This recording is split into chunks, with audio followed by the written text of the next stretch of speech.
আজকের বাজার এগুলো করে নিয়ে এসেছি। এখন কি রান্না করি দেখি, কি রান্না করবো আজকে। জিরা ধনা হালকা করে একটু ভেজে নেব, দিয়ে এটাকে গুঁড়া করে রেখে দেবো।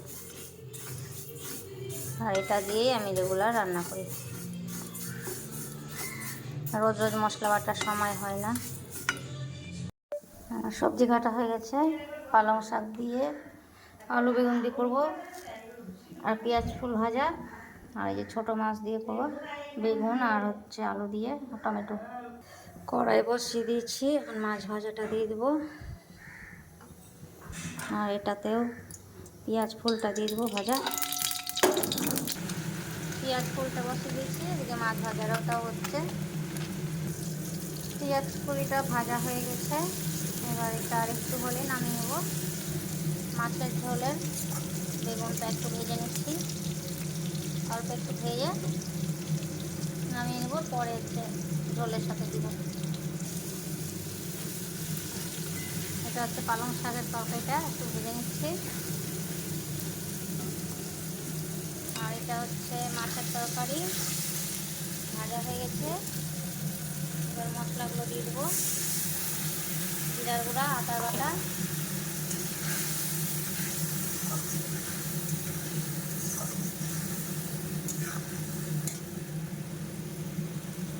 আর দিব কাঁচা লঙ্কা চিরা,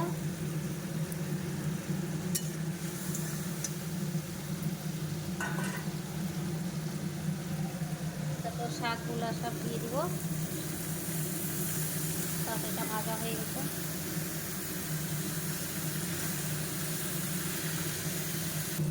মাছের তরকারিটা কষানো হয়ে গেছে। এবার জল দিয়ে দিব।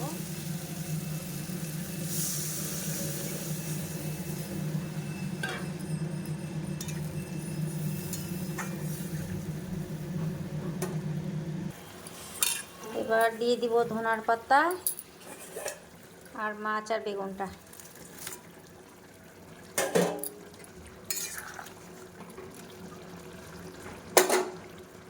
মাছের ঝোলটা হয়ে গেছে, এবার নামিয়ে নেব।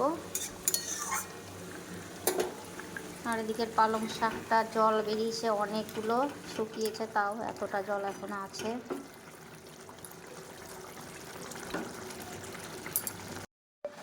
আমার থাল সাজানো হয়ে গেল। পালং শাকটা আজকে বড়ি নাই, এমনি করলাম, বড়ি দিয়ে করলে ভালো লাগে খেতে।